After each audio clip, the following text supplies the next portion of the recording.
Hello dear students, welcome to digital learning platform Owinsome International School and today we are going to start class 7th की history हमारी चल रही थी जिसमें part first second हमने complete कर लिया है। आज हम करने वाले पार्ट थर्ड।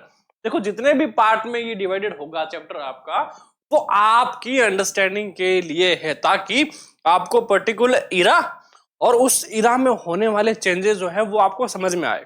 देखो आज हम पढ़ने वाले रीजन एंड एम्पायर। क्या पढ़ेंगे हम?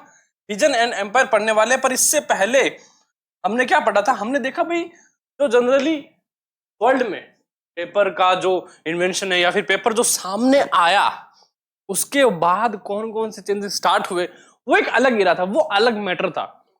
बट जैसे इस पार्ट में हम एंटर करते हैं पूरा जो हमारे स्टडी एरिया है वो थोड़ा सा अलग हो जाता है। क्यों? क्योंकि इसके अंदर हम पूरे के पूरे जो रीजन है एम्पायर है, भाई कितने एम्पायर हुए, एम्परर हुए, उन्होंने क्यों अपना जो एम्पायर है वो खड़ा किया और उसी एम्पायर को लेकर जो दूसरे राजा थे वो क्या सोचते थे। हालांकि ये बात पूरी तरह सिद्ध नहीं हो पाई कि किस तरह से वो अपनी मतलब सोच को जो है वो इवेल्यूट करते थे कि हाँ भाई हमें ये ही करना है। बट ये तय है कि हर राजा अपना जो राज्य है वो बढ़ाना चाहता था, लगभग सभी राजा बढ़ाने जाते थे। तो हमें देखना है कि कौन कौन सा एम्पायर था उस समय और जिसके बारे में सिर्फ भारत में ही नहीं बल्कि विदेशों के अलग अलग किताबों, ग्रंथों या उनके साहित्यों में लिखा गया है।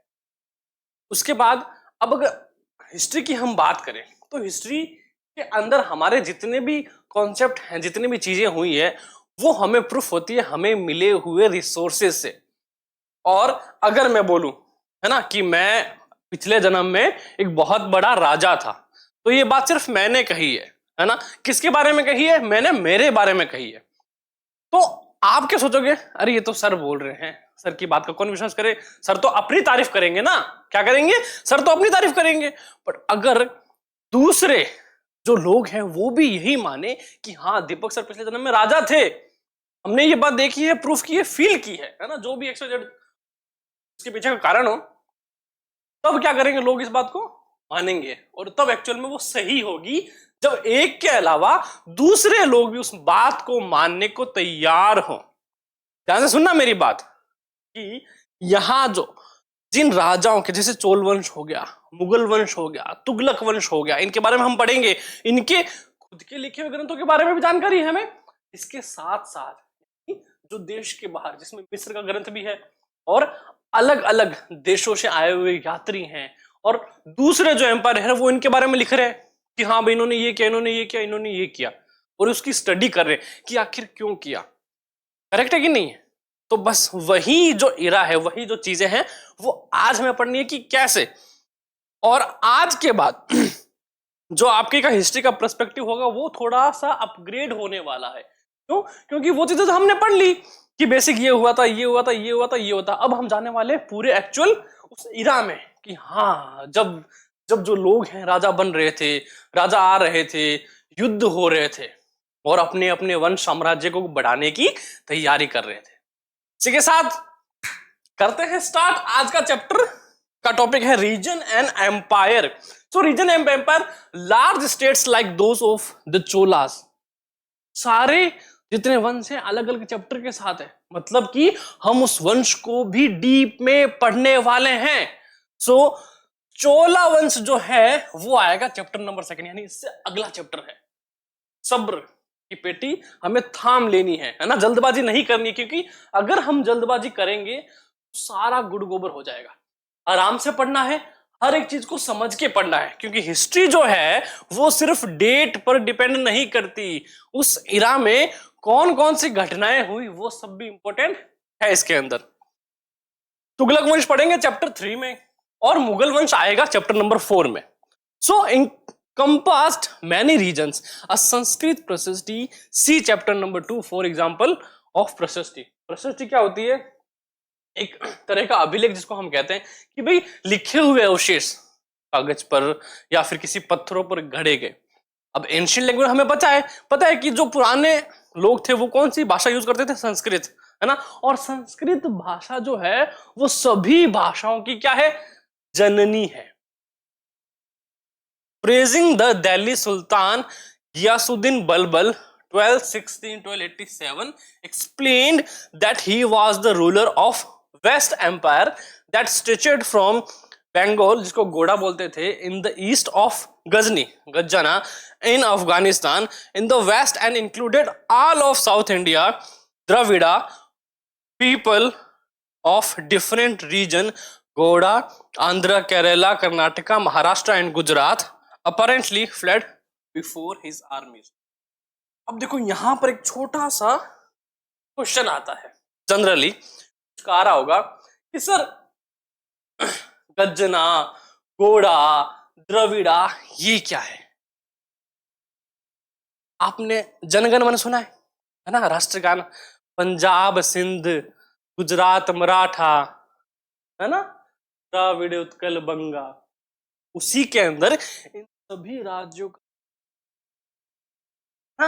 जो जो उस वक्त जिस समय ये राष्ट्रगान लिखा गया था, उस वक्त जो एकल राष्ट्र थे, उन सब का नाम इस राष्ट्र के गान में है कि हम इन सब की भूमिका जो है वो अदा करते हैं। पंजाब, सिंध, गुजरात, मराठा, द्राविड़, उत्कल, बंगा, विंध्य, हिमाचल, यमुना, गंगा, विंध्य, हिमाचल, यमुना, गंगा, सबका उल्लेख किसके अंदर है? राष्ट्रगान में है। तो आज के बाद जब भी आप राष्ट्रगान पढ़ो तो इस बात को हमेशा ध्यान रखना है, वो किससे जुड़ा हुआ है? हमारे इतिहास से जुड़ा हुआ है, हमारी संस्कृति से जुड़ा हुआ है। ऐसे ही किसी ने लिखा नहीं है वो।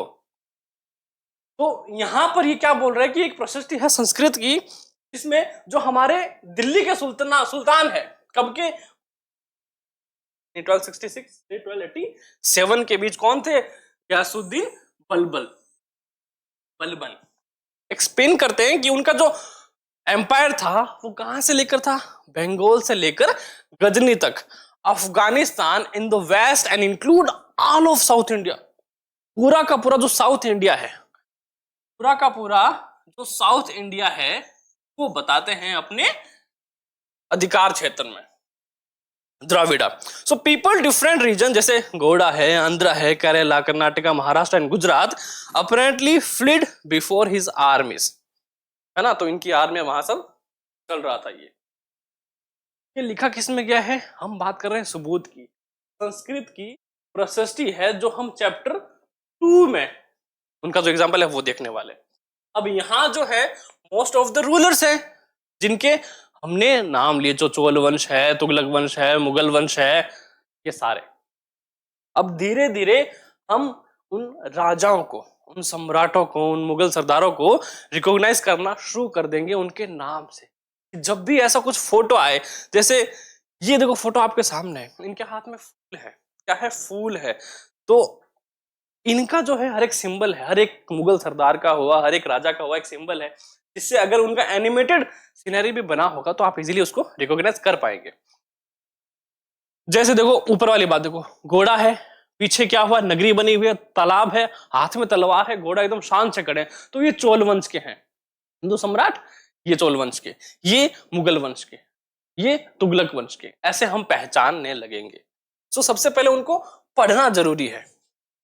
Historians regard these of exaggerated claims of conquest. At the same time, they try to understand why rulers keep claiming to have control over different part of the subcontinent.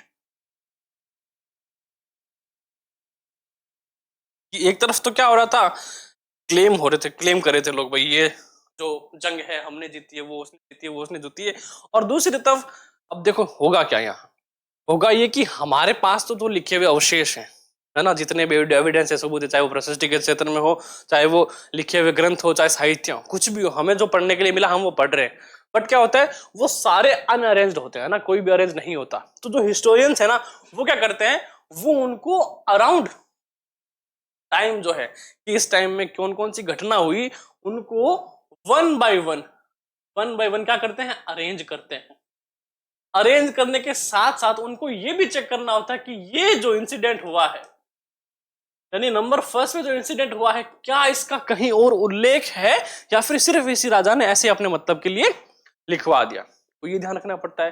दूसरा, अब ये क्या कर रहे हैं, जो नंबर फर्स्ट का ruler है वो क्लेम कर रहा है कि हाँ इस युद्ध में हमने विजय प्राप्त की, हमने इतने सैनिकों को मारा और इतनी लूट हमने बरामद की, उसको भी क्या कर रहे हैं, उस क्लेम को चेक कर रहे हैं कि एक्चुअल में ऐसा हुआ था कि नहीं।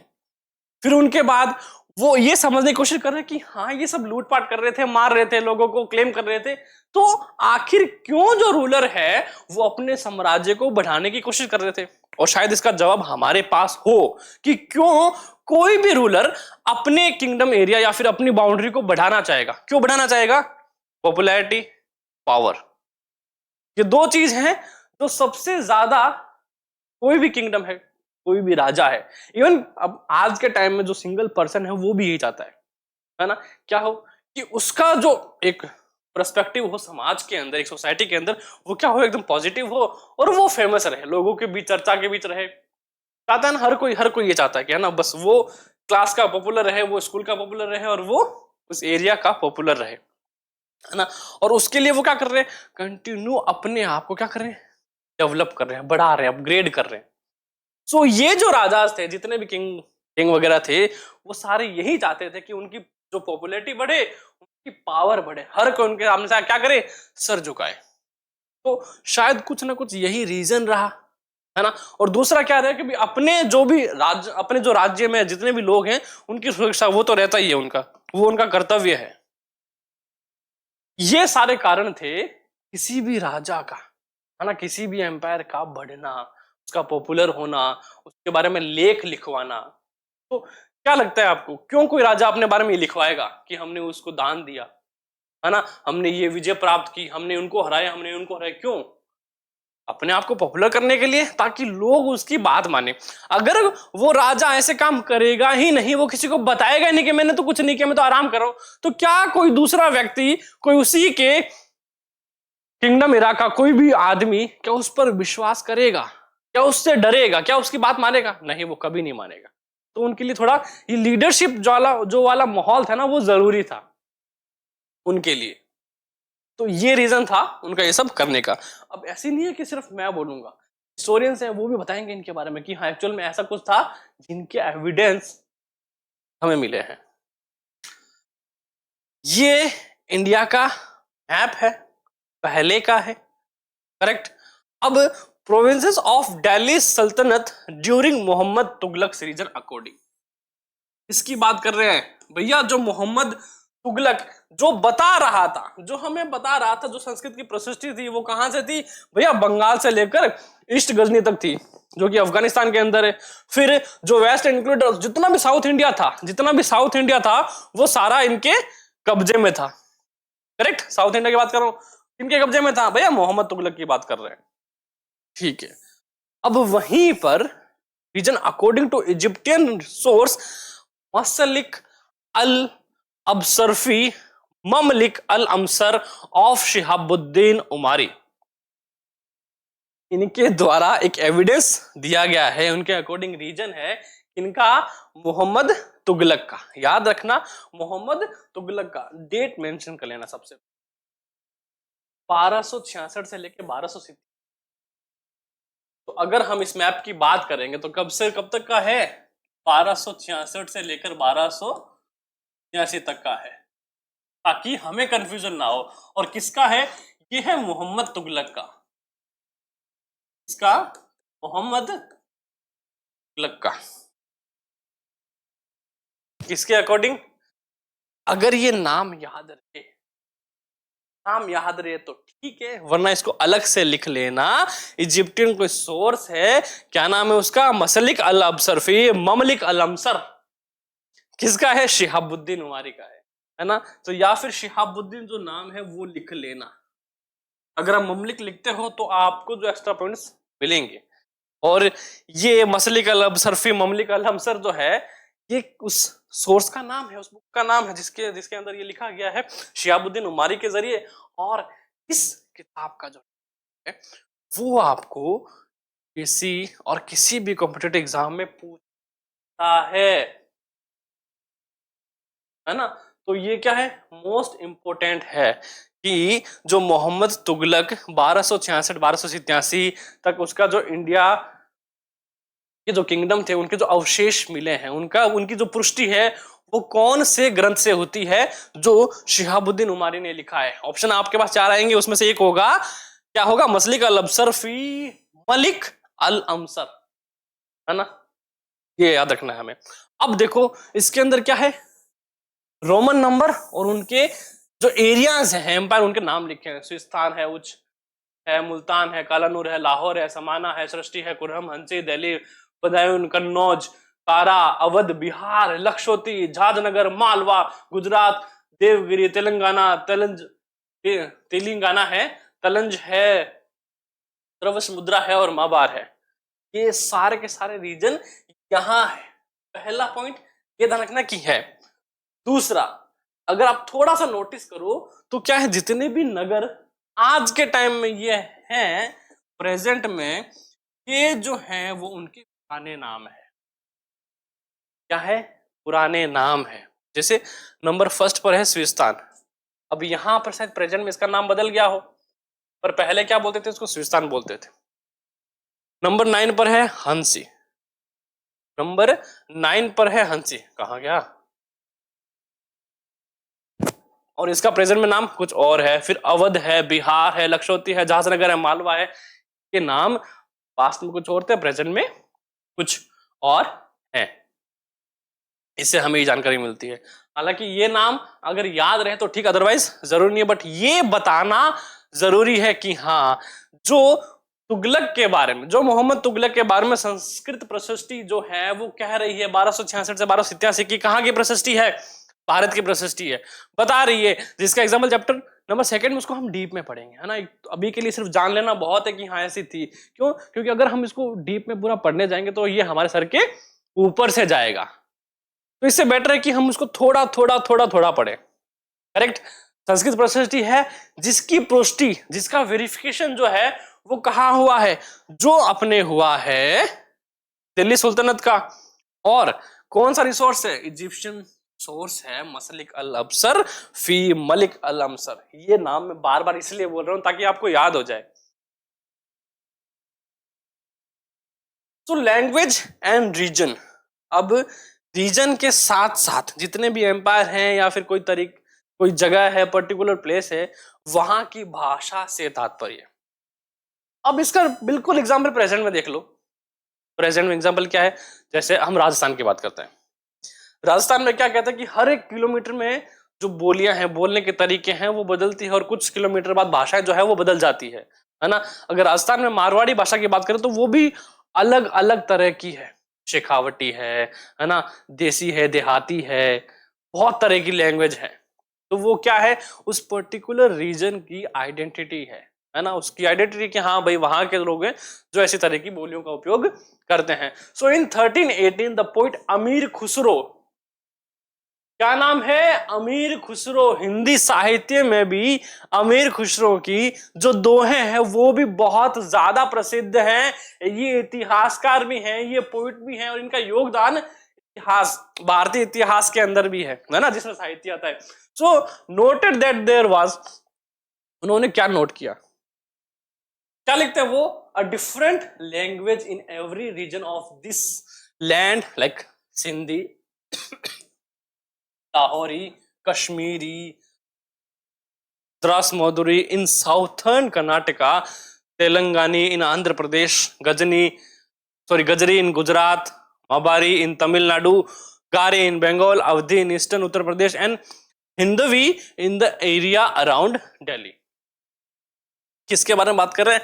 भाषा के बारे में बात कर रहे हैं। और ये साहित्य के वो कवि हैं जिन्होंने भाषा के माध्यम से, यानी भाषा का उपयोग करके मानव यानी ह्यूमन की जो फीलिंग्स है ना, उनको एक्टिव किया है या फिर उसको टारगेट किया है।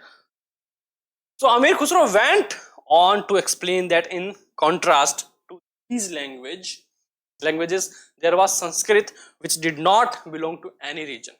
It was an old language and common people do not know it. Only the Brahmanas do.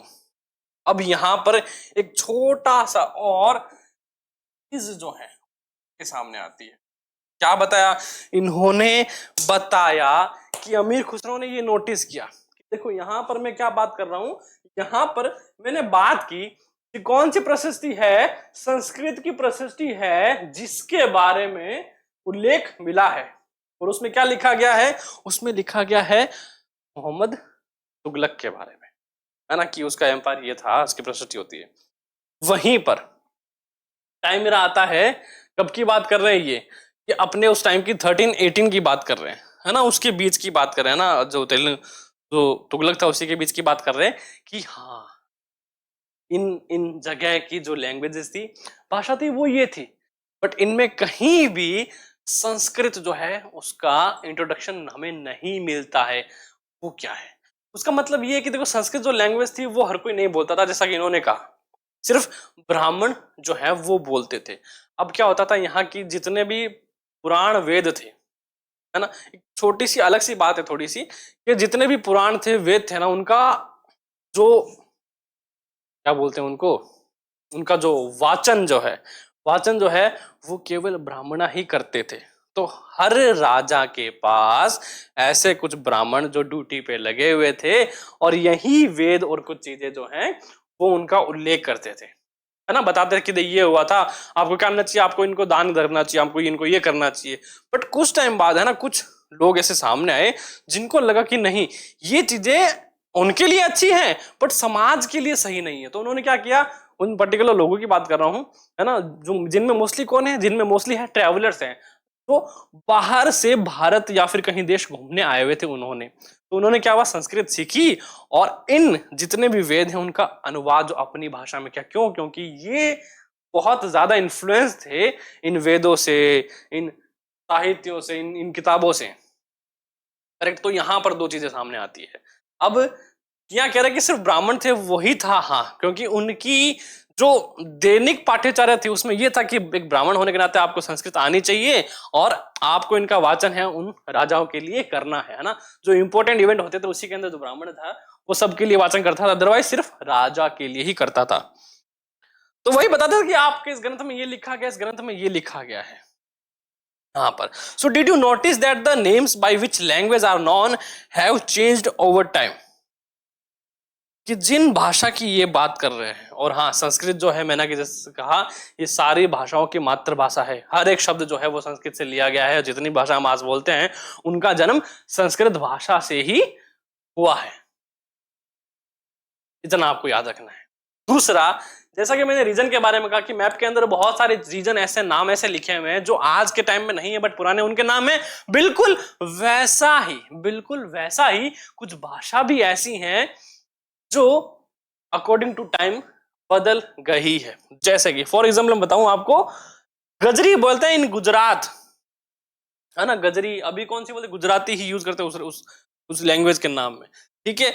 Awadhi, eastern Uttar प्रदेश, ये जो है अवधी भाषा की अगर मैं बात करूं, अवधी जो भाषा है वो सिर्फ पुराने पोइटों ने अब तक यूज की है, जितने भी पोइट, अमीर खुसरो है, कबीरदास जी हैं, और देव हैं, ये जो पोइट हैं इन्होंने जहां से भी ईस्टर्न उत्तर प्रदेश से रहे उन्होंने अवधी भाषा का प्रयोग किया। और अवधी भाषा जो है वो बड़ी ही प्यार से बोली जाने वाली, बहुत ज्यादा प्यार से बोली जाने वाली भाषा है। मतलब अगर कोई बोले तो यूं लगता है कि बस अपने ऊपर क्या कर रहा है, वो गुलाब की बरसात कर रहा है, इस प्रकार की वो भाषा है, बहुत ही ज्यादा प्रेम पूर्वक बोली जाने वाली। और इसी भाषा का उपयोग किया है इन इन पोइट ने अपनी पोइम्स में, ठीक है। तो ये क्या हो रही है, टाइम के अकॉर्डिंग बदली है ना, हर एक चीज में बदलाव है, कुछ बदलाव अच्छा रहा, कुछ बदलाव अच्छा नहीं रहा, बुरा तो नहीं कहेंगे पर अच्छा नहीं रहा। सो bye 700 many regions already possessed distinct geographical dimension and their own language and culture characteristics. You will learn more about this in chapter 7. चलो चैप्टर 7 किस पे डिपेंड है भाई, लैंग्वेज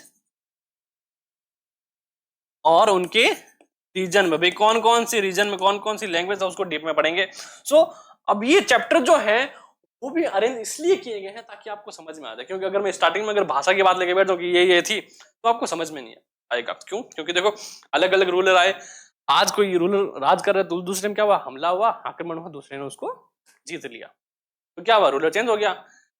इस बीच ये बात एक और है कि जनता पर जो अत्याचार हुए वो दो सिस्टम था।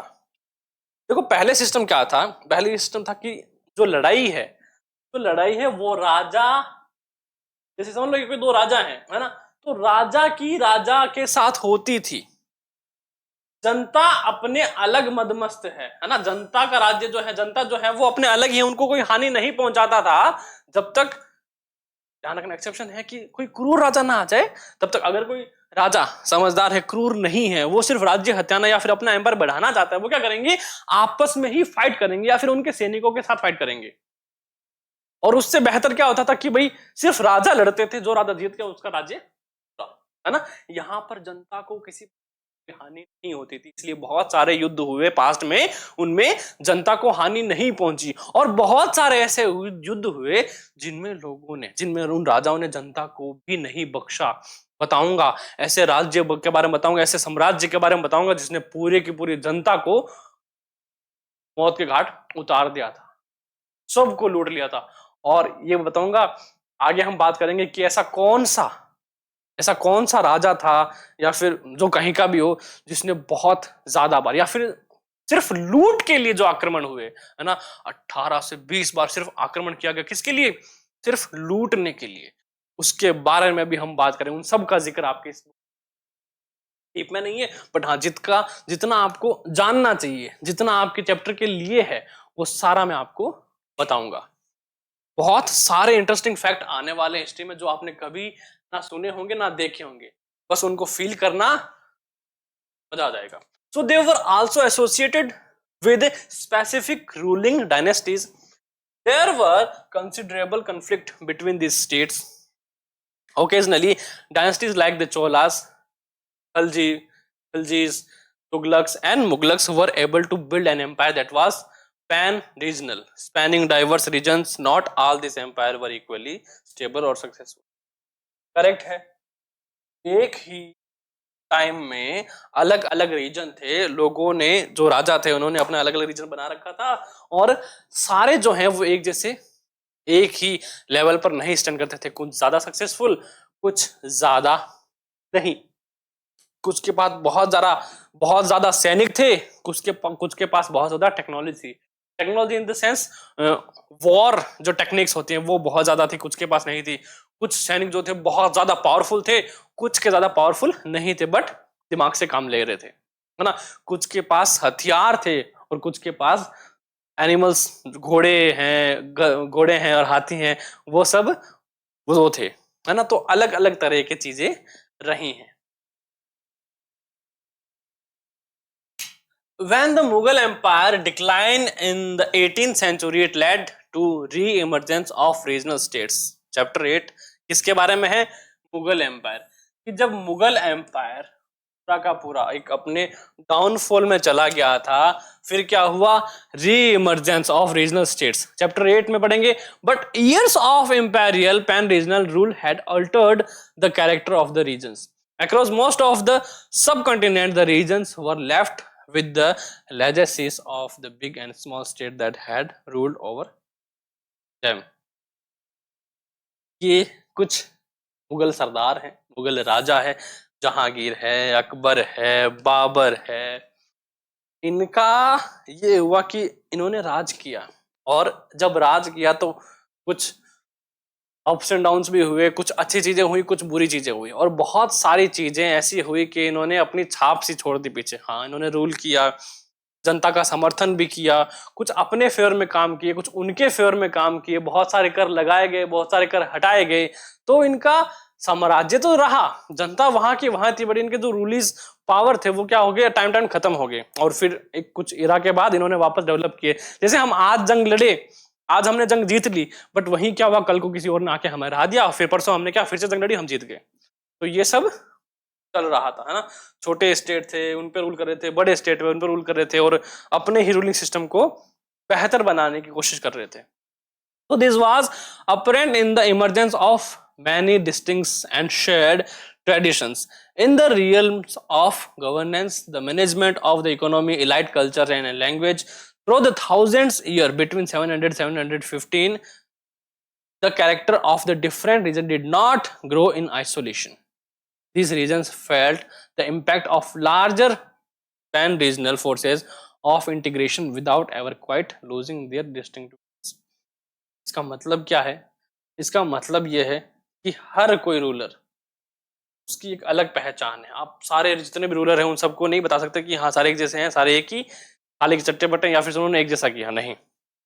कहीं कोई अच्छा है तो कहीं कोई बुरा है ना। कि एक छोटी सी बात है कि हर एक कहानी में, हर एक कहानी में अगर मेरी कहानी है तो मैं क्या हूं, हीरो हूं, पर वहीं वहीं सेम टाइम पे किसी और की कहानी में मैं क्या हूं, विलन हूं। तो वही बात है कि हर किसी ने अपना एक अलग छाप छोड़ी, हर कोई अलग काम कर रहा था।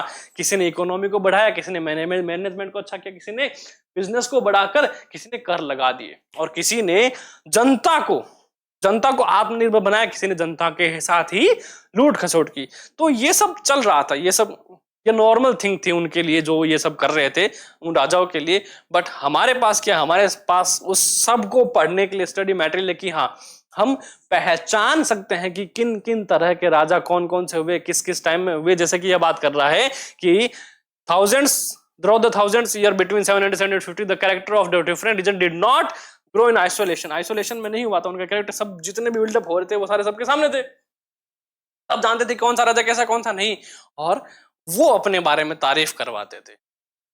जैसे कि प्रशस्ति बनवा दी कोई, या फिर पत्थर चौहरा पे लगवा दिया कि इस राजा ने इतना काम किया है, इतनी भूमि दान करी है और इतना ये है। या फिर कोई महोत्सव होता था तो सबको इन्वाइट करना, सबके साथ महोत्सव बनाना, और टाइम टू टाइम नगर के अंदर भेष बदल कर घूमना कि हाँ हाँ मेरे राज्य में क्या सब कुछ चीजें सही चल रही है या नहीं चल रही।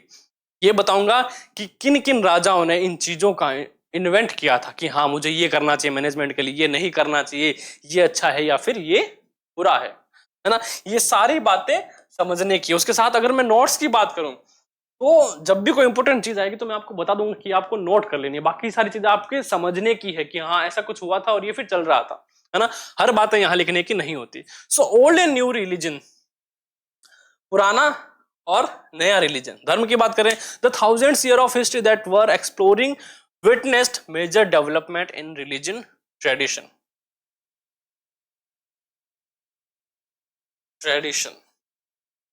वेशभूषा की बात करूं, आपसी कल्चर की बात करूं, वो बदलाव रहे, वो बदलाव हर वक्त होते रहे, और हर प्रकार के बदलाव को अपनाया गया इन द सेंस कि जैसे मैं कहूं कि भारत में, है ना, मुगल साम्राज्य से पहले जो हिंदू सम्राट थे उनका राज्य था, है ना। तो उस समय कल्चर कैसा रहेगा, जो हिंदू साम्राज्य चल रहा है, उनका सम्राट चल रहा है, उनका चलेगा, है ना। पर जैसे ही मुगल आए, मुगल ने आक्रमण किया, उन्होंने राज और एक अपना जो एम्पायर है वो बिल्डअप करना शुरू करा, तो ट्रेंड क्या होगा, चेंज होने लगेगा, है ना। कि उनके जो बिल्डिंग्स होंगे, उनके बिल्डिंग्स के स्ट्रक्चर वो अलग होंगे, वो मस्जिद बनाएंगे, मंदिर बनाएंगे, तो उनका आर्ट जो होगा वो अलग होगा, है ना। जितने भी प्रिंटिंग थिंग्स होंगी या फिर विजुअल थिंग्स होंगी, उनका आर्ट जो होगा वो अलग होगा। फिर क्या हुआ, ये सब चीजें by time one to by हो रही थी, तो लोगों ने क्या करा, इन सब को थोड़ा थोड़ा अपना लिया, और उसी का जो हमें एक विजुअलाइजेशन देखने को मिलता है, वो आज का स्ट्रक्चर जितना भी हम देखते हैं कि हाँ ये मुगल साम्राज्य की बिल्डिंग है, ये उस जमाने की बिल्डिंग है, जिसके अंदर अपना जो आर्ट है वो अलग ही दिखता है। क्या दिखता है, अलग ही दिखता है। बहुत सारे प्रकार की कलाएं, हजारों करोड़ों प्रकार की कलाएं हैं, वो नई नई कलाएं क्या हुई, उद्गम में आई। उद्गम इन द सेंस कि लोगों के सामने आई, लोगों ने उन्हें पहचाना, कला के प्रति लोगों का प्रेम बढ़ा कि अरे वाह इतना सुंदर है, ये कौन सी कला है, ये कौन सी लाहौरी है, मुगली है, इन प्रकार की। ये सिर्फ बिल्डिंग्स में नहीं थे, ये उनके स्ट्रक्चर में थे, ये कपड़ों में थे, ये पहनावे में थे, ये संस्कार में थे, ये लोगों के आपसी व्यवहार में भी थे। बोलने का लहजा, भाषा की सुंदरता, अवधी भाषा की बात करूं मैं, अगर मुगल तरीके की मैं बात करूं तो वो क्या करते हैं, बहुत ज्यादा इज्जत देते थे। जैसे क्या होगा, कोई मुगल सम्राट का कोई राजा राज्य लगा हुआ, तो अगर वो आते, प्रवेश करते, तो उनको क्या करते, झुक के सलाम करते थे, झुक के सलाम तहजीब के साथ, है ना। ये जो तहजीब वर्ड है वो उर्दू का वर्ड है। तो वहां पर ये चीजें हमें देखने को मिलती, उन्हें कैसे इन चीजों को सीखा है, और जो चीजें अच्छी थी उनको स्वीकार किया, जो चीजें अच्छी नहीं थी उनको जाने दिया। अच्छी बुरी चीजों में क्या है, परंपरा, कुछ परंपरा हैं, कुछ ऐसे अटूट रीति रिवाज थे जो हम पहले मानते थे अब नहीं मानते, है ना। जैसे कि बाल विवाह है, बाल विवाह क्या करते थे, पहले तो लोग मानते थे कि बचपन में शादी करवा दो, बट क्या हुआ, टाइम के साथ इसके लिए रूल बनाया गया कि बाल विवाह जो है वो सही नहीं है, तो उसको क्या क्या बाद में नहीं मानना गया। तो ऐसी सारी चीजें हैं। People's belief in the divine was sometimes deeply personal, but more usually it was collective. Collective belief in supernatural agency, religion was often closely connected with the social and economic organization of local communities. As the social world of these group altered, so too did their belief. बात कर रहे हैं धर्म की कि क्या सभी लोग जो थे उनका धर्म अलग अलग था या अलग अलग था या फिर एक जैसा था। इनके बारे में बहुत सारी चीजें हमें जाननी चाहिए इन द सेंस कि अलग अलग जिस तरह सम्राट, देखो सीधी सी बात है, जो सम्राट जो जैसा आएगा वो अपने जैसे परिवर्तन करेगा, है ना। जैसे कि अगर कोई मुगल आया तो बहुत सारे मुगल ऐसे थे जिन्होंने क्या करा, लोगों का धर्म जो है वो परिवर्तन करवा दिया कि अगर आप हिंदू हो, अगर आप ये हो, किसी भी धर्म से बिलोंग करते हो, तो अगर मैं राजा हूं, है ना, तो अगर मैं मुस्लिम हूं तो आपका क्या करना पड़ेगा, मेरे धर्म को मानना पड़ेगा, है ना। कुछ क्या करते थे, जबरदस्ती उनको कन्वर्ट करवा देते कि नहीं आप हिंदू, आपको नहीं रहना, आपको सिर्फ एक ही खुदा है, आपको उन्हीं की क्या करनी है, उन्हीं की आपको सेवा करनी है। फिर दूसरा है तो बोले नहीं आपको सिर्फ यही एक ही ईश्वर है। तो अलग अलग राजा थे वो, उनका अलग अलग तो एक डिवाइन कल्चर जो फॉलो कर रहे थे वो अलग अलग था। और कुछ ऐसे राजा भी हुए जिन्होंने सभी धर्मों के लिए बराबर इज्जत दी कि हाँ आपको अपने धर्म के अकॉर्डिंग जो पूजा पाठ करने, जो भी आप करते हो वो आपको करने की आजादी है। सब तरह के आए और सब तरह के बारे में लोगों ने कौन कौन से चेंजेस किए, लोग क्या सोचते थे, और उस वक्त उस जमाने में क्या क्या चीजें ऐसी हुई जो इसके बारे में हम बात करने वाले हैं। सारा कुछ एक साथ नहीं बताऊंगा मैं क्योंकि वो सर के ऊपर से चला जाएगा, बट हमें ये जानना जरूरी है क्योंकि देखो जितनी भी मैं बात कर रहा हूं ना वो सारी मैं ये बता रहा हूं कि हाँ ये चेंजेस क्या कर रहे थे, हुए थे, है ना। एक जनरल इंट्रोडक्शन के बारे में बता रहा हूं, क्यों अभी मैं उस इरा में एंटर नहीं करा हूं। आपको पहले ये जानना बहुत जरूरी है कि एक्चुअल में जिस बुक के बारे में हम पढ़ रहे हैं उसमें आखिर होगा क्या क्या। तो जब तक हमें उसके इंट्रोडक्शन के बारे में नहीं पता लगेगा और जब हम पढ़ने लगेंगे तो हमारे सर के ऊपर से जाएगा। तो पहले ये जानना जरूरी है कि हम बात किसके बारे में कर रहे हैं, है ना, किसके बारे में कर रहे हैं, कौन। अगर मैंने यहां बोला ओल्ड एंड न्यू रीजन तो उसका मतलब क्या है, क्यों ऐसा ओल्ड कल्चर था और नया रीजन इसमें क्या बन गया, पता होना चाहिए। कि अगर मैं बात कर रहा हूं कि तुगलक का कोई शासन है, कोई मुगल एम्पायर है, तो क्यों उसके बारे में बात की गई, क्यों बताया गया भाई इतने सारे उसके रीजन थे, क्यों, क्योंकि उसने आक्रमण किया, भारत पे राज्य किया, इंडिया का ही मैप है ये, और इसके जो है सारे रूलिंग एरिया है भैया, यहां पर इसका शासन था मोहम्मद तुगलक का। पढ़ रहे हैं हम इसकी बात करी, हमने मोहम्मद तुगलक की बात करी, फिर आगे क्या पढ़े, मोहम्मद तुगलक के बाद हम मुगल एरा में प्रवेश कर देते इन द सेंस कि हम जितने भी चीजें हैं उन सारों को छू के निकल रहे हैं, भाई हाँ इसको टच कर ले, इसको टच कर ले, इसको टच कर ले, इसको टच कर ले।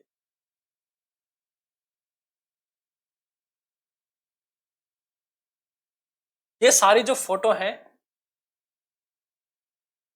अकबर है, जहांगीर है, सलीम भी जिसमें बात करते हैं, का पूरा जो मुगल साम्राज्य है, बाबर भी इसके अंदर है, सबकी फोटो के साथ आपको इंट्रोड्यूस किया जाएगा।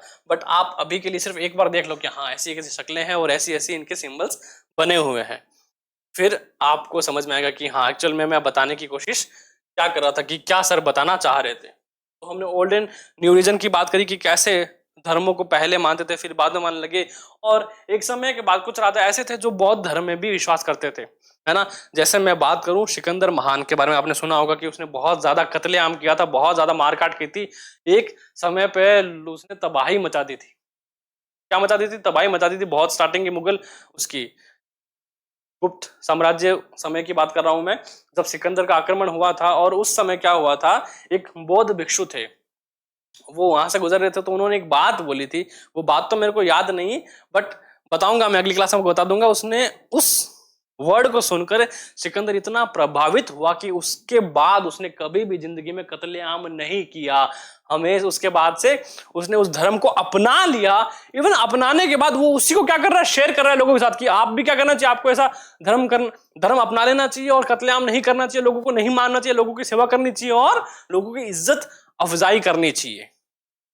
ये सिकंदर कह रहा था, है ना। तो इन सभी धर्मों का जो प्रभाव है वो लोगों पर पड़ेगा, है ना। अकबर ने भी ये अकबर भी प्रभावित हुआ, दूसरे जो साम्राज्य के सरदार थे वो भी इनसे क्या हुए, प्रभावित हुए, और इन्होंने आगे क्या शेयर किया अपने धर्म को, भाई हाँ ये हम अपना रहे हैं, ये अच्छी चीज है, ये आपको करना चाहिए। और जिस तरह राजा अपना रहे थे ना, उसी तरह कुछ और लोग थे जो इनको फैलाने की कोशिश कर रहे थे कि हाँ भाई हम चाहते, जैसे अगर मैं हिंदू हूं तो मैं चाहूंगा भाई मेरा साम्राज्य बढ़े, अगर मैं क्रिश्चियन हूं मैं चाहूंगा मेरा साम्राज्य बढ़े। तो ऐसे ही जो लोग थे वो अलग अलग प्रकार की शिक्षा देने में लगे हुए थे, है ना, इन्फ्लुएंस करने में लगे हुए थे। It was during this period that important changes occurred in what we call Hinduism today. These include the worship of new deities, the construction of temples by royalty, and the growing importance of Brahmanas, the priest, and the dominant group in society. Their knowledge of Sanskrit texts earned the Brahmanas a lot of respect in society. Their dominant position was consolidated by the support of their patrons, new rulers searching for prestige. अब यहाँ पर according to बात कर रहा हूं मैं ना, मैं नहीं बता रहा कि मैं क्या सोचता हूँ, मैं सोचता हूँ कि मैं बता रहा हूँ ये बुक, ये जो वर्ड है इसके कहने का मीनिंग क्या है। देखो एक्चुअली क्या हुआ था हिस्ट्री के अंदर कि जैसा कि मैंने कहा कि सिर्फ ब्राह्मण ही थे जिनको संस्कृत आती थी और सिर्फ वही पढ़ते थे। तो क्या होता था कि जो भी रूलर आ रहा है ना, जिन भी रूलर को पढ़ के सुना रहे हैं ना, तो उसमें उस एक पेज को पढ़ते पढ़ते कुछ लाइनें ऐसी होती थी वो जो एज ए सिंबल तो होती थी गॉड का कि भाई है ना उन्होंने ये कहा, उन्होंने ये कहा है। तो वो क्या करते थे कभी कभी वो बताते थे कि हाँ क्या करना चाहिए आपको, इनमें सर्वश्रेष्ठ ब्राह्मण है ना, कि ब्राह्मणों को दान दो या फिर ब्राह्मणों के बिना पूजा संभव नहीं या फिर जो भी है। तो इन सब की वजह से, संस्कृत पढ़ने की वजह से, ग्रंथों का वाचन करने की वजह से जो ब्राह्मण की रिस्पेक्ट थी वो बहुत ज्यादा थी। इवन जो रूलर थे वो बिना ब्राह्मण के कभी भी पूजा नहीं करवाते थे। हालांकि ये बात सही है कि ब्राह्मण जो है उनको सभी पूजा पाठ का नॉलेज होता है, बट कहीं कहीं ये चीज ऐसी हुई है कि उन ब्राह्मणों ने क्या करा, रूलर पे अपना इन्फ्लुएंस मारा कि हाँ जो सरकार चले वो हमारी ही दम पर चलनी चाहिए। समझ रहे हो मैं क्या कह रहा हूं, कि राजा पर अपना प्रभुत्व बनाने की कोशिश की, राजा आपसे बिना पूछे कोई भी काम ना करे, है ना। तो उसकी कंट्रोलिंग पावर किसके पास रहती थी, उस व्यक्ति के पास रहती थी जो उनको उसका वाचन करता था कि भाई राजा को ये नहीं करना चाहिए, राजा को वो ही करना चाहिए। तो कुछ चीजों के अगर चीजें हुई है तो उनमें किसका योगदान था, इन लोगों का योगदान था। तो ये ऐसे इन्फ्लुएंस करते थे। और उस समय बात करें उन धर्मों की, जैसा कि हम हिंदुइज्म में बात कर रहे हैं, तो ये उन लोगों का एक आस्था थी जिनमें क्या करते थे वो आस्था, मूर्ति पूजा जिसको मानते थे, और कई धर्म ऐसे जो मूर्ति पूजा नहीं मानते। तो जो मानते थे उनमें क्या था भाई, जो हिंदू राष्ट्र थे मंदिर बनवाते थे। अब देखोगे कि जो अभी जितने भी राजा ने मंदिर बनाए हैं, है ना, साउथ में देखो, ईस्टर्न में देखो, वो मंदिर इतने भव्य मंदिर, इतने ब्यूटीफुल स्ट्रक्चर है कि मतलब अगर आप वहां जाते तो इतनी शांति मिलती जिसकी कोई हद नहीं। वो कल्चर कौन सा था, वो एंशिएंट टाइम का कल्चर था, है ना, जो आज भी हमारे इतिहास की जो जड़ें हैं वो पकड़े हुए हैं। यही एक सुंदरता है भारत के इतिहास की कि लोगों ने अपनी संस्कृति जो है वो कभी नहीं छोड़ी, है ना। जिनको पता है कि हाँ हम असल में अपनी संस्कृति का, अपने समाज का, अपने आप का सम्मान करते हैं, उनको सदैव के लिए संभाल के रखेंगे, तो वो इन चीजों की ये जो आडंबर है, ये भ्रम आडंबर वो कभी नहीं करते, वो केवल दिल से उनका सम्मान करते हैं। तो यही जो चीजें हुई थी उस वक्त हो रही थी कि लोग मंदिर बना रहे थे, उनका सम्मान कर रहे थे। वहीं दूसरी तरफ ऐसे लोग थे जो इनका गलत यूज भी कर रहे थे। तो ऐसा नहीं कि सब जगह सही हो रहा था या फिर सब जगह गलत हो रहा था, बट चीजें अपने अकॉर्डिंग जिस तरह के लोग थे वहां वैसे हो रहा था। One of the major development of this period was the emergence of the idea of bhakti, of loving personal deity, and the devotees could reach without the aid of priest and elaborate rituals. You will be learning about this and other tradition in chapter 6. अब बात करें, even अगर मुगल सम्राट भारत में प्रवेश किया है तो वो भी क्या करता था, वो भी इन हिंदू रीति रिवाजों को मानता था। यानी एक राजा बनने से पहले कौन कौन सी जो रस्में हैं वो अदा करनी चाहिए वो उनको मानता था। ब्राह्मण को बुला के पूजा करवाता था। अकबर, अगर हम अकबर की बात करें तो उन्होंने क्या हुआ, उन्होंने धर्म को बहुत ज्यादा इज्जत दी है, बहुत ज्यादा माना है, क्योंकि उन्होंने इसका एक्चुअल जो फील है वो समझा है। उनको समझा कि हाँ ये चीज एक्चुअल में फील होती है, ये चीजें सही है। तो उन्होंने क्या करा, उनको भी और आगे प्रभावित भी किया, खुद प्रभावित हुए और खुद के डेली लाइफ में उनको यूज करते थे।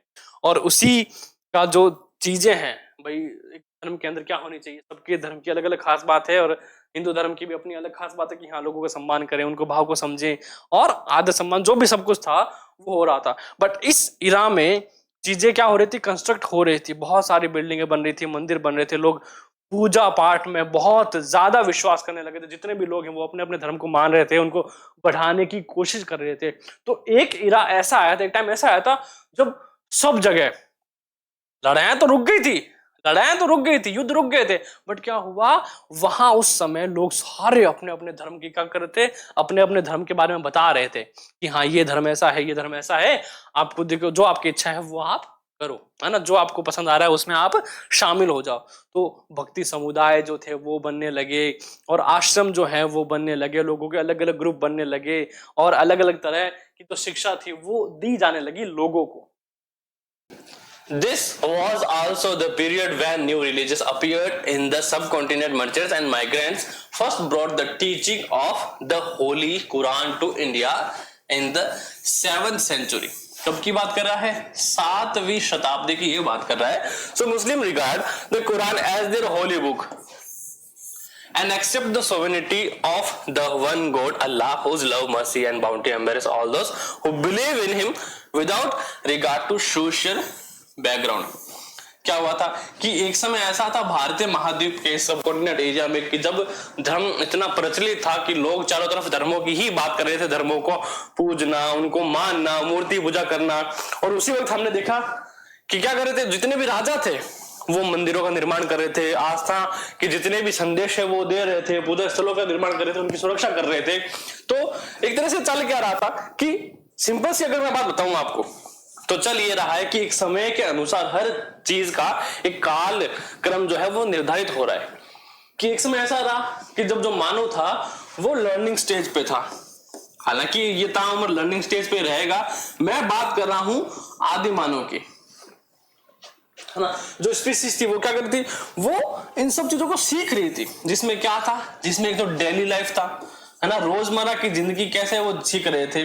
फिर आग जो है, पानी जो है, और जो लैंड है उनका वो बेहतर उपयोग, ध्यान रखना उपयोग तो वो जान रहे थे शुरू से, क्योंकि वहीं पले बड़े, शिकार वही कर रहे थे, ये उनका बेहतर तरीके से उपयोग करने लगे। फिर उसके बाद क्या आया, उसके बाद जो समय परिवर्तन हुआ उसमें लोगों ने अपने अपने क्या बनाने शुरू कर दिए, ट्राइब कह दो, या फिर उनके ग्रुप कह दो, या फिर उनके सोशल ग्रुप कह दो, क्या कह दो, सोशल ग्रुप, या इन शॉर्ट फैमिली की बात करूं। सर फैमिली पहले नहीं थी क्या, नहीं, पहले थी family, but according to time क्या हुआ, ये चीजें बढ़ती गई कि लोग अपने परिवार में, अपने कुटुंब में, अपने सोशल ग्रुप को बहुत ज्यादा महत्व देने लगे, और उनकी क्या करने लगे, वो लीडरशिप करने लगे। क्या करने लगे, वो लीडरशिप करने लगे, ये हमने देख लिया था। उसके बाद क्या हुआ, उसके बाद जब लीडरशिप सामने आई तो ग्रुप क्या हुए, ग्रुप अपने आप को पावरफुल बनाने लगे। अब यहां पावरफुल से मेरा मीन जो है वो है भाई अपनी सत्ता कायम करना और दूसरे राज्य पर हमला करके या फिर अपनी सत्ता को बढ़ाना, है ना, कि अपना दबदबा रहे, है ना, पावर हो, अपनी अपनी बात में दम हो, बात में वजन इस तरह नहीं कि सर 2 किलो वेट रख दूं क्या, नहीं, बस अपन जो कह रहे हैं लोग उसको माने, है ना, कि बात में वजन हो, कहने का तात्पर्य कि ऐसी सटीक बात बोले कि लोग उनको माने, है ना। तो क्या कर रहे थे, वो अपने आप को पावरफुल बनाने की कोशिशों में, होड़ में लगे हुए थे, जिसका रिजल्ट क्या रहा, जंग रहा। जंग कह दो, है ना, तोड़फोड़ कह दो, युद्ध कह दो, जो भी एक्सपेरिमेंट चल रहा था यहाँ पर, क्या कर रहा था, मोटिव क्या था, अपने आप को पावरफुल बनाना। तो ये अलग अलग इरा है। इसमें एक इरा आया ओल्ड एंड न्यू रीजन, भाई पुराना रीजन कैसा था, नया रीजन कैसा था, है ना, उस एरिया के फेवर में हम बात कर रहे हैं। तो उसमें क्या हुआ, धर्मों का जो एक नया पक्ष सामने आया कि धर्म को लोग बहुत ज्यादा महत्व देने लगे थे। कि जब एक समय ऐसा था कि हिंदू धर्म जो है ना अपनी पीक पर था, चारों तरफ मंदिर बन रहे थे, लोग धर्मों को मान रहे थे, आस्था का बहुत ज्यादा विकास हो रहा था। और उसी समय हम देखते हैं कि सब कॉन्टिनेंट में कुछ ऐसे लोग भी आए जो कौन थे, जो मुस्लिम थे, और उनके पास एक किताब थी जो थी कुरान, जिनको वो अपनी पवित्र किताब कहते हैं। और उसमें ऐसा लिखा गया, उनका मानना है कि जो ईश्वर है वो एक है, जिनको हम अल्लाह कहते हैं। और अल्लाह जो है वो अपने जितने भी भक्त हैं, जितने भी लोग हैं जो उनमें आस्था रखते हैं, वो उन सब पर अपनी क्या रखता है, अपनी कृपा रखता है, अपनी जो सबको है सोवेनिटी देता है। और वो किसी का भी सोशल बैकग्राउंड नहीं देखता। किसकी बात कर रहे हैं? ये भाई कुरान में जो लिखा है उसकी बात कर रहे हैं। और उसी वक्त जब लोगों ने देखा कि यार बहुत सारे हिंदू धर्म यहाँ संस्था उनको मान रहे हैं, तो हाँ ये भी आए, इनके साथ साथ बौद्ध धर्म भी विकसित हुआ, क्रिश्चियन धर्म भी विकसित हुआ। तो सिर्फ यूं नहीं कि एक सिर्फ इंपॉर्टेंट जगह या फिर एक ही प्लेस पर ऐसा नहीं, महाद्वीप में चारों तरफ धर्मों का ऐसा बोलबाला था कि लोग अपने अपने धर्मों का प्रचार करने में लग गए थे, है ना। सब इसी होड़ में थे कि भाई हाँ मैं अपना प्रचार करूं, वो अपना प्रचार करे, वो अपना प्रचार करे। तो इसमें कुछ युद्ध भी हुए, कुछ अच्छे काम भी हुए और लोगों को अच्छी शिक्षा भी दी गई थी, है ना। क्योंकि लोग किसमें मानने लगे थे? भगवान में मानने लगे थे, है ना। अब जब भगवान को मान ले तो अपनी अपनी सबकी आस्था अलग अलग होती है और अपनी अपनी आस्था के अनुसार लोग ईश्वर को मानते हैं। सो many rulers were patterns of इस्लाम। अब जैसे कि यहाँ भाई एक नया टीचिंग सामने आया है, वो इस्लाम है ना। कोई किसी महाद्वीप से लोग आए थे किताब के साथ, जिनको होली कुरान कहते हैं, और कुरान में ऐसा ऐसा लिखा गया वो बताते हैं। साथ ही so many rulers were patterns of Islam, बहुत से रूलर्स थे। जैसे कि हम देखते हैं भाई मुगल साम्राज्य जो भी रहा वो सब इन्हीं में विश्वास रखता था और इन्हीं के आदर्शों पर चलता था। सो इस्लाम एंड उलामा, ये दो तरह के थे, लर्न थियोलॉजियंस एंड जूरिस्ट, इनसे सीख रहे थे। And like Hinduism, Islam was interpreted in a variety of ways bye it's follower. जैसे कि हिंदू धर्म को लोग मान रहे थे, वैसे ही इस्लाम धर्म को तो इसमें भी अलग अलग वैरायटी, अलग अलग फॉलोअर थे। जैसे कि there were the Shia Muslim who believe that prophet Muhammad the son in law. पहले कौन से आप बता रहे इसमें? शिया मुसलमान जो किनको मानते थे? Believe that the prophet Muhammad son in law, prophet जो मोहम्मद है उनके दामाद को उनमें मानते थे, है ना, उनके गुरु मानते थे। And Ali was the legitimate leader of the Muslim community, और उनका जो लीडर था वो कौन थे? अली थे। And Sunni Muslim who accepted the authority of the early leader, जिनको खलीफा कहते हैं, of the community and the succeeding खलीफास। There were other important differences between the various schools of law, जिसमें कौन है? Hanafi and Shafi in mainly in India, जो कि सिर्फ भारत में थे, and in theology and mistake tradition. अब देखो यहाँ मुसलमान जो है, जैसे कि देखो हिंदू धर्म में भी अलग अलग तरह के लोग होते हैं, उसी तरह मुसलमान में भी दो तरह के बताए गए, शिया और सुन्नी। जिसमें शिया मुसलमान जो है वो उनके जो प्रॉफिट है मोहम्मद, उनके दामाद को मानते थे और उन्हीं उनका लीडर था, है ना, कि भाई उनके आदर्शों पर चलना। वही हम देखते हैं सुन्नी मुसलमान जो है वो क्या करते हैं? वो खलीफा को मानते थे। अब ये जो खलीफा और ये इन मोहम्मद सल्लल्लाहु अलैहि वसल्लम है, ये उच्च पद है ना, हाईएस्ट अथॉरिटी है, ये हुआ करते थे और इन्हीं के आदर्शों पर वो सब चलते थे। अब यहां ध्यान रखना कि खलीफा की अगर मैं बात करूं ना, तो खलीफा जो इनके गुरु थे, इनका जिक्र जो है हम बाद में जब मुगल साम्राज्य पढ़ेंगे तब हम देखेंगे कि किस तरह खलीफा के आदर्शों पर कुछ मुगल जो है वो काम कर रहे थे, है ना। क्योंकि और कुछ मुगल ऐसे हैं जिनको खलीफा की उपाधि भी मिली, कुछ मुगल ऐसे हैं जिनको इन खलीफा यानी जो हाई लीडर है इनके द्वारा खलीफा की उपाधि भी मिली, जो सबसे बड़े गुरु माने जाते हैं। तो उनके लिए अच्छी बात क्या हुई? भाई हमें खलीफा से क्या मिली है? खलीफा की उपाधि मिली है। ऐसे करके ये लोग क्या कर रहे थे? सब जगह अपने अपने आदर्शों को उच्च मान रहे थे, जो कि एक अलग तरह का इतिहास है, उसे हमें पढ़ने में मदद करता है। क्योंकि सिर्फ यही पढ़ना कि जंग हो रही है, जंग खत्म होगी, लड़ाइयां होगी, लड़ाई खत्म होगी, ये इतिहास नहीं है। हिस्ट्री का मतलब है कि उस पर्टिकुलर टाइम के अंदर क्या क्या चेंजेस हुए। अब वो चाहे आप रिच कम्युनिटी से लो, चाहे आप पुअर कम्युनिटी से लो, उनके अंदर जो एक पर्टिकुलर इरा के अंदर बदलाव हुए, अपडेट हुए, चेंज हुए, या फिर कौन कौन से इंसिडेंट हुए, उस चीज की यानी उस पर्टिकुलर इरा की जो स्टडी है वही हिस्ट्री है। इसमें सिर्फ डेट शामिल नहीं है, हमें लोगों का पर्सपेक्टिव है वो भी जानना होता है कि आखिर क्यों लोग जो है वो अपने धर्मों को मानते थे, लड़ाइयां करते थे, और क्यों अपने साम्राज्य को बढ़ाने की कोशिश करते थे। इनका रीजन क्या है? अपनी सत्ता को कायम रखना, अपने गुरुओं के आदर्शों पर चलना और एक समाज में अपनी समझ के अनुसार व्यवस्था को विकसित करना था। अगर मैं आपको पूरे चैप्टर का अगर थोड़ा सा एनालिसिस देना दूं तो हम इसमें करेंगे क्या, हम इसके अंदर सिर्फ जनरल इंट्रोडक्शन पढ़ रहे हैं कि हाँ ऐसा कुछ चल रहा था और इसी तरह क्या है, जितना भी नॉलेज है ये शिया सुन्नी मुसलमान का जो कॉन्सेप्ट है वो आपको याद रखना है, क्योंकि एग्जाम में पूछा जाता है, सिर्फ आज नहीं आगे भी आपसे पूछा जाएगा, क्योंकि इस पर पूरी की पूरी हिस्ट्री जो है एक अलग है ना एरा जो है वो इस पे है कि भाई वो जो मुगल साम्राज्य था वो कहां से था, ये मुगल साम्राज्य कहां से था, किनको मानते थे, किनके आदर्शों पर चलते थे और युद्ध किस कारण से हुए, कुछ कारणों में ये भी शामिल है ना, क्योंकि धर्म का जो कारण है उसमें कि धर्म लोगों के परिवर्तन भी हुए, लोगों ने अलग धर्मों को भी माना और लोगों ने अपने धर्मों को भी छोड़ दिया, ऐसे भी किस्से हमें देखने को मिलेंगे जो कि इनकी राजनीतिक सत्ता चल रही थी। सो thinking about time and historical period, अब हमें क्या करना है इसके बारे में सोचना, अगर इसको पढ़ो तो बेटर एंड गुड है, नहीं पढ़ो तो कोई दिक्कत वाली बात नहीं। क्यों? क्योंकि इसके अंदर हमें ये सिर्फ ये बताया गया है कि जो टाइम इनका चल रहा था है ना, एक टाइम देखो सिंपल सी बात समझना, अब इससे पिछली क्लास में आप क्या पढ़ रहे थे हिस्ट्री के बारे में, अगर कॉन्सेप्ट में देखा जाए तो हम ये पढ़ रहे थे कि जो आदि मानव था उस समय, मतलब जो ह्यूमंस थे वो अपनी लर्निंग स्टेज पे थे, वो पहिया बनाना सीख रहे थे, वो जीवन जीना सीख रहे थे, वो अपने आप को विकसित करना सीख रहे थे। और जैसे ही हम इस क्लास में आए हमने देखा कि अरे भाई इतना बदलाव हो चुका है, इतने अपग्रेड हो चुके हैं कि अपनी शासन सत्ता चल रही है, आक्रमण हो रहे हैं, युद्ध हो रहे हैं, धर्मों के नाम पे लोग आस्था अपनी विकसित कर रहे हैं और कुछ क्या कर रहे हैं, अपने राज्य को विकसित कर रहे हैं, अपने साम्राज्य को विकसित कर रहे हैं, लूट रहे हैं, खसाट रहे हैं, है ना, जीवन शैली जी रहे हैं, किसान अपने जो भी हैं कार्यक्रम कर रहे हैं, दूसरे लोग हैं।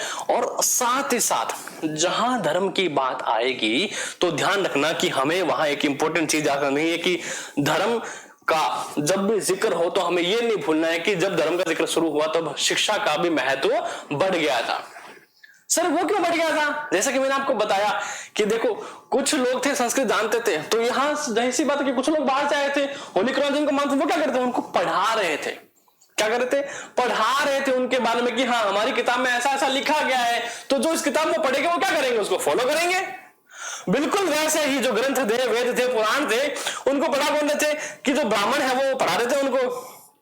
और क्या सभी लोग अच्छे होते हैं क्या?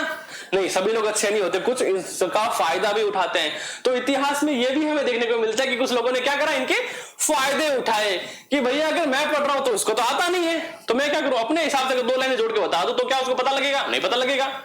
तो ऐसे भी कहा बहुत सारे जिक्र हुए, वो हम आगे देखेंगे कि कहां कहां पे कैसे पर्टिकुलर एग्जाम में चेंजेस हुआ। पर बाद में जैसे क्योंकि यही जो चीजें हो रही थी ना गड़बड़, तो लोगों को शक हुआ, तो उसी तरह से शिक्षा जो थी वो लगातार बढ़ने लगी, है ना। लोगों ने अपने आप को उस काबिल बनाया कि वो ग्रंथों को स्वयं पढ़ सके।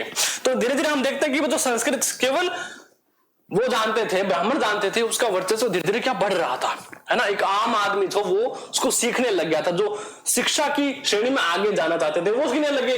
बाहर जो टूरिस्ट थे जो इनसे इन्फ्लुएंस हुए कि अरे यार इतनी अच्छी भगवता लिखी कि श्री कृष्ण के शब्दों को उकेरे गए, तो मैं चाहता हूं कि मैं भी पढ़ूं। तो उन्होंने क्या करा, उस भागवत गीता को पढ़ा और अपनी भाषा में ट्रांसलेट करके अपने ही देश में आगे प्रचार किया उसका। क्यों? क्योंकि वो इन्फ्लुएंस हुआ था उससे। कुरान थी, होली किताब थी, वहां लोगों ने पढ़ा, हिंदी में ट्रांसलेट किया, आगे विकसित किया।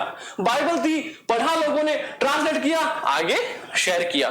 तो ये जो नॉलेज था उसका भी वर्चस्व धीरे धीरे बढ़ रहा था। सिर्फ आप ये नहीं कह सकते कि हाँ सिर्फ धर्म पे नाम पे दंगे हुए, नहीं, ऐसा नहीं है, बहुत सारी अच्छी चीजें हुई। हालांकि किताब में हमारे क्या लिखा हुआ है, किताब में एक जनरल इरा बताया गया है, पर अगर हम थोड़ा सा हटके बात करें कि एक्चुअल में हो क्या रहा था, तो हमें दोनों बातें याद रखनी कि जहां अगर गलत हो रहा है तो जरूरी वहां सही नहीं हो। सही गलत दोनों चीजें हमेशा पैरेलल में चलती है, बस हमें हमारे दिमाग के साथ ये सोचना है कि हाँ हमें कौन सा इरा पढ़ना है ना। हमें गलत पर नहीं, हमें सही पर ध्यान देना कि एक्चुअल में अच्छी बातें जी वो क्या हुई, है ना। हमारा अध्ययन जो है हमें इसी प्रकार की आदत देता है कि हम अच्छी चीजें पढ़ना शुरू करें जो कि हमारे हेल्प करे। अगर पढ़ने चले तो इतिहास बहुत लंबा है, पर वो पूरा जरूरी नहीं है हमारे लिए, कुछ चीजें जरूरी है। अब सर जरूरी नहीं है, क्यों? क्योंकि अगर मैं बोलूं कि अंग्रेजों ने भी इतिहास लिखा है तो इतिहास पूरा सही है? नहीं, उन्होंने अपने हिसाब से लिखा है कि इतने जनरल आए वो इंपॉर्टेंट थे, वो इंपॉर्टेंट नहीं है। तो क्या अंग्रेजों के जनरल हमारे लिए इंपॉर्टेंट थे क्या, कि भाई किसका कालक्रम कितना था, किसका कालक्रम नहीं था? नहीं, वो हमारे लिए बिल्कुल भी इंपॉर्टेंट नहीं है। हमारे लिए इंपॉर्टेंट है हमारे राजा महाराजा, हम कहाँ के निवासी हैं? हम सर भारत के निवासी है। तो भारतीय महाद्वीप में, उपमहाद्वीप में जितने भी कालक्रम होंगे, कालखंड होंगे, युद्ध होंगे, सत्ता होंगी, वो हमें पढ़नी जरूरी। क्यों? क्योंकि हमारा ये दायित्व बनता है हम अपनी संस्कृति को जाने, बेहतर तरीके से जाने। साथ ही साथ हमें विश्व के इतिहास का अध्ययन होना भी जरूरी है कि पता लगे कि चेंजेस जो थे वो कहां से शुरू हुए और कहां तक चल रहे थे। एक छोटा सा है ना, एक छोटा सा बताना चाहूं मैं आपको। अगर हम क्रांति की बात करें तो क्रांति का शुरुआत है वो हुई थी फ्रांस में। फ्रांस से धीरे धीरे बढ़ते बढ़ते फिर भारत में उसका विकास हुआ, जिसका नतीजा हम देखते हैं आजादी है ना। लोग क्या कर रहे थे? स्वतंत्रता की ओर चल रहे थे। तो ये चिंगारी थी, चल रही थी ऐसे ऐसे, है ना, वन बाय वन में। तो हमें ये चीजें हल्की सी पता होनी चाहिए, हमें डीप में नहीं जाना, बस पता होनी चाहिए कि हाँ सिर्फ एक जगह नहीं था, सब जगह ऐसे बदलाव हो रहे थे। So historians do not see time just as passing of hours, days of year, as a clock or calendar. Time also reflect changes in social and economic organization. In the persistence as transformation of idea and belief, the study of time is made somewhat easier by diving the past into large segment, like period that possess shared characteristics. Historians, Deepak sir बताएंगे आपको। देखो इसका मतलब क्या है कि time, जैसे कि इतिहास की बात चल रही थी ना, अब इतिहास में क्या सोचते हैं लोग सोचते हैं हिस्ट्री मतलब हमें कुछ डेट याद करनी है, जो कि बहुत बोरिंग सा है। ना ना ना ना ना ना, हिस्ट्री में सिर्फ डेट याद रखना नहीं होता, हिस्ट्री में याद रखना होता है कि एक्चुअली मुसीरा में चल क्या रहा था। तो इसका मतलब यही है कि पास्ट में जितने भी इंसिडेंट हुए उसका मतलब ये नहीं कि कितने घंटे लगे, कितने दिन हुए, ना ना, चल क्या रहा था। क्योंकि इकोनॉमिक चेंज भी हुआ, सोशल चेंज भी हुआ, बहुत सारे चेंज हुए। और मैं अगर सिंपल एग्जांपल दूं, और मैं ज्यादा सिंपल एग्जांपल दूं, तो इसमें क्या करना, हाँ इसी चैप्टर का एक फर्स्ट वाला वीडियो देखना और इसी चैप्टर का एक फाइनल वाला वीडियो देखना। सर उससे क्या पता लगेगा? चेंज है दोनों में, क्योंकि वो किसी दिन और बनाया था, ये किसी और दिन बनाया है। चेंज है टाइम में नहीं, टाइम हो सकता है कि दोनों का टाइम सिमिलर हो, बट जिनमें जो बात कही गई उसमें टॉपिक अलग था, इसमें टॉपिक अलग है। चैप्टर तो सेम है सर, पर टॉपिक अलग अलग। तो वही है भैया, सोशल चेंज हो रहे हैं, इकोनॉमिक चेंज हो रहे हैं, और सामाजिक सोशल चेंज जो बहुत है, सामाजिक परिवर्तन हो रहे हैं, परिवारों में हो रहे हैं, शरीर में हो रहे हैं, और पूरे विश्व में हो रहे हैं। तो चेंजेस बहुत तरह के हैं। अब हमें पढ़ना है कि हम कितने पढ़ेंगे। तो इसका मतलब ये नहीं सिर्फ भाई टाइम वाइम बीता जा रहा है, पर कैरेक्टर को डेवलप करता है।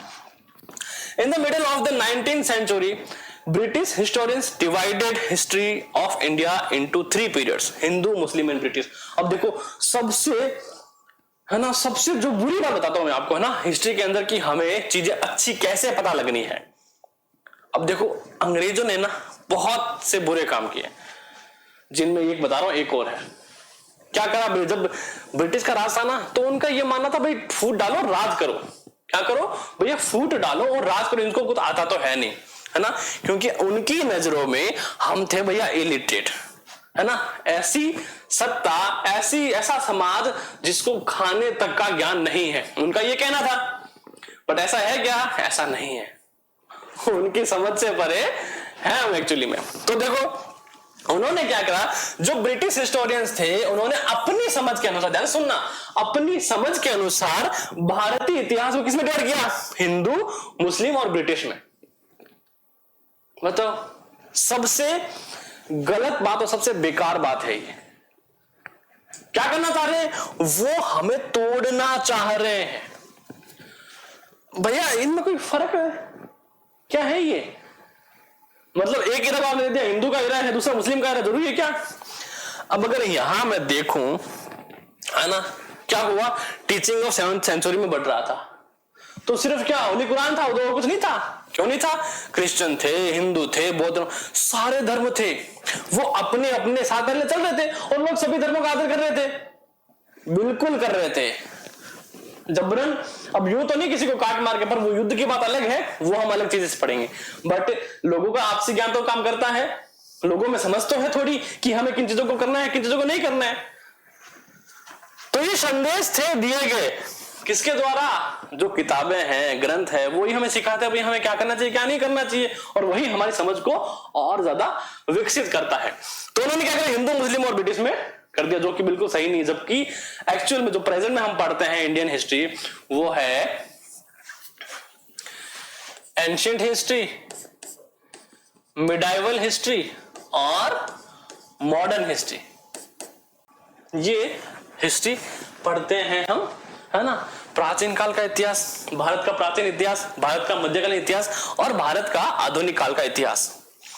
अब देख लो इसके अंदर पूरा आ जाता है। और सबसे परफेक्ट सेक्शन जो किया गया है, एंशिएंट मतलब जहां जितने भी पुराने काल में, मिडाइवल जिसमें युद्ध हो रहे, ये चल रहे थे, संग्राम वगैरह चल रहे थे, युद्ध हो रहे थे, राजा महाराजा थे। मॉडर्न मतलब कि देश की आजादी का समय, है ना, जहां पर रेवोल्यूशन बढ़ गया था। सो क्या करा, and this division was based on the idea that religion of ruler was the only important historical change and that there no other significant development in the economy, society or culture. Such a division also ignored the rich diversity of the subcontinent. अब देखो कर दिया इन्होंने। अब इसका मतलब क्या, इनका मतलब ये है कि यहाँ कोई भी इकोनॉमी नहीं है, यहाँ कोई भी सोसाइटी नहीं है और यहाँ कोई भी कल्चर नहीं है। बिना इन तीनों के बेस पे उन्होंने डिवाइड कर दिया, भाई हाँ हिस्ट्री जो है वो 3 पार्ट में करेंगे, पर ये सही नहीं था, है ना, इसको टोटली इग्नोर किया जाए। ये हम आज के इसमें हम देखते भी नहीं है। हमारे लिए बस एंशिएंट, मिडाइवल, मॉडर्न, और इससे ज्यादा डीप में चला है जाना है तो उसके काल, वैदिक काल, वो सब चलते जाएंगे, है ना, बस इतना सा था। फिर historians follow this periodization today. Most look of economic and social factor to characterize the major element of different moments of the past. The histories you read last year include a wide range of early societies, hunter-gatherers, early farmers, people living in towns and villages, and early empire and kingdom. The historians you will be studying this year are often described as medieval. You will find out more about spread of peasant societies, the rise of regional and imperial state formation, sometimes at a cost of pastoral and forest people. The development of Hinduism and Islam are as major religion and the arrival of European trading companies. जैसा कि मैंने आपको कहा था कि पिछले साल हमने क्या पढ़ा था भैया, हम पढ़ रहे थे फार्मर सोसाइटीज हैं, एंशिएंट में आ गया, मिडाइवल में ये आ जाएंगे जो हम पढ़ रहे हैं। अब इन्होंने कल्चर की बात करी, सोसाइटी की बात करी है, तो देखो जिस वक्त ब्रिटिश कंपनी भारत में आई थी उस वक्त भारत पर मुगल साम्राज्य का राज था। अब यूं तो नहीं तो मुगल में तो सारे मुसलमान होंगे, नहीं, ऐसा नहीं था। वो ऐसा शासन था जिसमें सभी धर्मों को समान इज्जत, सभी धर्मों को समान अधिकार और सभी धर्मों को समान नजरों से देखा जाता था। जी हाँ, जो हमारा माइंडसेट है कि या नहीं, सो उन्होंने आके सिर्फ हमला किया, नहीं। तो अगर मैं बात करूं कि हम अगर 100 लोग हैं तो 100 में 100 तो थोड़ी बुरे हो जाएंगे, सिर्फ 2 ही बुरे होंगे, बाकी 98 तो सही होंगे। तो बिल्कुल हिस्ट्री में कुछ ऐसा ही है, बस हमें उन लोगों के कैरेक्टर को पढ़ना है एक बार, जिससे हम अपने निर्णय खुद ले सके कि हाँ इन्होंने ये काम किया, इन्होंने ये काम नहीं किया, इन्होंने ये काम बंद कर दिए थे, इन्होंने ये काम चालू कर दिए थे। सबकी नजरें अलग अलग वक्तव्य बताती हैं, सबके अलग अलग वक्तव्य हैं। तो किसी अगर कहानी में एक व्यक्ति कोई विलन है तो वही दूसरी कहानी में वो एक हीरो है। बस पर्सपेक्टिव जो है वो हमारा वो ही डिसाइड करता है कि हम इनको किस नजरों से देखें। और जब हम स्टडी कर रहे हैं तो हमें किसी भी इस पर्सपेक्टिव को सेट नहीं करना है कि भैया हम सिर्फ गलत देखेंगे, नहीं, हमारे लिए दोनों पर्सपेक्टिव हमेशा बराबर होने चाहिए। हमें किसी भी मत पर नहीं पहुंचना है जब तक हम उनके पूरे कैरेक्टर को नहीं पढ़ लें, क्योंकि पढ़ने के बाद एक हमारे आइडल भी तो होंगे। प्रताप जी हैं, महाराणा प्रताप हैं, भगत सिंह जी, आइडल क्यों हैं? क्योंकि उनके कैरेक्टर को पढ़ के देखो, आप पता लगेगा, और वास्तव में इनको पढ़ना चाहिए। सो ये सब था स्टडी, हम पास्ट में क्या कर रहे थे 1 साल पहले, और अब हम क्या करेंगे, मिडाइवल पढ़ेंगे। बहुत सा इंटरेस्टिंग टॉपिक है, और मिडाइवल जैसा जो इतिहास इंटरेस्टिंग शायद ही कहीं है, क्योंकि यहां जो हम पढ़ने वाले हैं वो शायद कहीं नहीं पढ़ा। So this 1000 years of Indian history witnessed considerable change. After all, 16, 18 centuries were quite different from the 8th or 11th. Therefore, describing the entire period as one historical unit is not without its problems. Moreover, the medieval period is often contrasted with the modern period. Modernity carries with it sense of material progress and intellectual advancement. This seems to suggest that the medieval period was lacking in any change whatsoever, but of course we know this was not the case. सब आपस में connected हैं, और सिर्फ पढ़ने का नहीं है कि हाँ बस इतना सा इतिहास, नहीं, बहुत सारी चीजें। तो ये हम डिस्क्राइब कर चुके। आगे चलते हैं। During the 1000 years of societies of the subcontinent were transformed, often the economics and several religious reach a level of prosperity that attract the interest of European trading companies. As you read this book, look out of signs of change, the historical process. Also, whenever you can compare what you read in this book with what you read last year, look out changes and continuities wherever you can, and look at the world around you and see what else has changed for reminded at the same. Simple सी बात है। Last year आपने history में जो पढ़ा, present में आप जो पढ़ रहे हो और फ्यूचर में जो आप पढ़ोगे, उन तीनों को हमें क्या करना है? कंपेयर करना है। क्यों सर? लास्ट हम पढ़ेंगे एंशिएंट, हमने पढ़ लिया था। प्रेजेंट में हम कर रहे हैं मॉडर्न हिस्ट्री में, सॉरी मिडाइवल हिस्ट्री में, और फ्यूचर में हम चले जाएंगे मॉडर्न हिस्ट्री में। हमारी क्लासेस क्या कर रही है? उनको डिफाइन कर रही है। क्या कर रही है? डिफाइन कर रही है हिस्ट्री में, कि हिस्ट्री कौन सी थी? प्राचीन काल का इतिहास था, मध्य काल का इतिहास था, या फिर आधुनिक काल का इतिहास होगा। और हिस्ट्री अपने आप में इतना इंटरेस्टिंग सब्जेक्ट है कि अगर एक्चुअल में आप इनके चेंजेस को नोट करना शुरू करोगे तो आप पाओगे कि जो बदलाव है वो असमंजस में डालने वाले शॉकिंग चेंज है, शॉक करने वाले, एकदम हार्ट अटैक देने वाले ऐसे चेंज कि ऐसा हुआ कैसे, है ना। और प्रेजेंट में हम देखते हैं कि भारत के अंदर नहीं, केवल भारत में नहीं, पूरे विश्व में जो बदलाव है, और अभी देखते हैं जो राजनीतिक सत्ता चल रही है कि हाँ किस तरह से सब कुछ क्या है, सब कुछ एक पर्टिकुलर ट्रैक पे चल रहा है। कैसा ट्रैक था ये पास्ट में और उससे पहले, जब लोग राजनीति का मतलब ही नहीं समझते थे, तब ये कैसे चल रहा था। और आज के मुकाबले पास्ट में, है ना, भूतकाल में क्या क्या ऐसी चीजें थी जो उस वक्त थी, आज नहीं है, पर आज जो है वो पहले ऐसा नहीं था। हमें उसी चीज की क्या करनी है? स्टडी करना है। हमें देखना है कि हमारा इतिहास जो है वो कैसा रहा। इसमें सबसे इंपॉर्टेंट फैक्ट हमें ये कि हमें कंपैरिजन करते रहना है कि हाँ पिछले साल ये हुआ था, इस साल ये हुआ, अगले साल क्या हुआ, मतलब जब हम पढ़ेंगे तो इन चीजों को हमें भूलना नहीं है, हमारे दिमाग के अंदर सेट करके रखना है कि बस हाँ हमने ये चीजें पढ़ी थी, हम ये चीजें पढ़ने वाले हैं। करेक्ट। और हो सके थोड़ा सा टाइम निकाल कर क्लास 6 की हिस्ट्री की जो वीडियो है, वो जो रिवीजन होगा या फिर जो चैप्टर है, बेटर रहेगा एक बार, है ना, चैप्टर देख लो। उससे क्या होएगा? उससे आपको टोटल चेंज जो है वो पता लग जाएगा। क्यों? क्योंकि सर आज हमारे पास क्या है? सोर्सेज हैं। 2 मिनट लगेंगे, क्लास 6 की प्लेलिस्ट में जाओ, हिस्ट्री निकालो, फर्स्ट चैप्टर देखो, कंप्लीट करो, बात खत्म। फिर जब आप ये देखो तो आपका जो नॉलेज होगा वो एक अलग लेवल पर होगा कि हाँ सर आपने बात तो सही की थी, हम वहां क्या पढ़ रहे थे, हम यहाँ क्या पढ़ रहे हैं। और बहुत सी चीजें जो हैं हमें सिमिलर मिलेगी। क्यों? क्योंकि ये तीनों जो है वो आपस में कनेक्टेड हैं।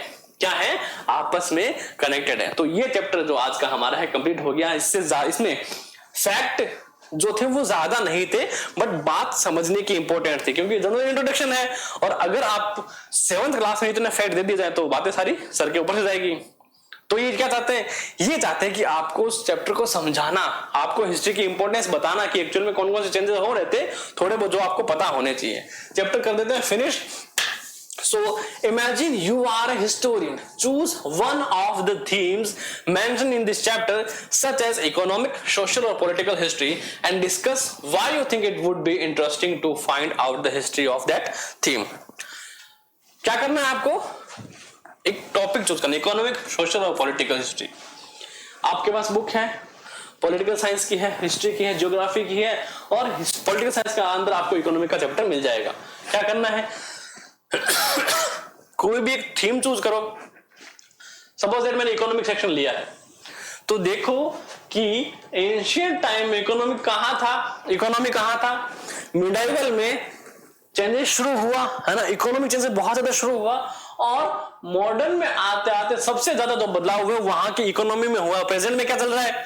सर इकोनॉमी एकदम अपने लेवल पे काम कर रही है, चेंज हुआ ना, तो बस वही चीजें हमें नोट करना है, लिखने की जरूरत नहीं है, बट एक स्टडी जो है, सेल्फ स्टडी जो है वो आप इस पे कर सकते हो। Chapter finish.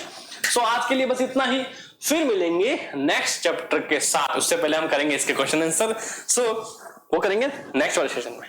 चैनल पर नए हो चैनल को सब्सक्राइब करो, वीडियो को लाइक नहीं किया तो फटाफट से कर लो, कमेंट मेंशन जरूरी है कि आपको ये समझ में आ गया यस और नो। और इसके रिगार्डिंग कोई भी अगर क्वेश्चन है आपके दिमाग में कि सर आपने वो नहीं बताया तो let me know in comment section, so इसका मैं जवाब आपको दे सकूं। और अगर स्पेशल वीडियो की रिगार्डिंग कोई है तो टॉपिक कमेंट में मारो।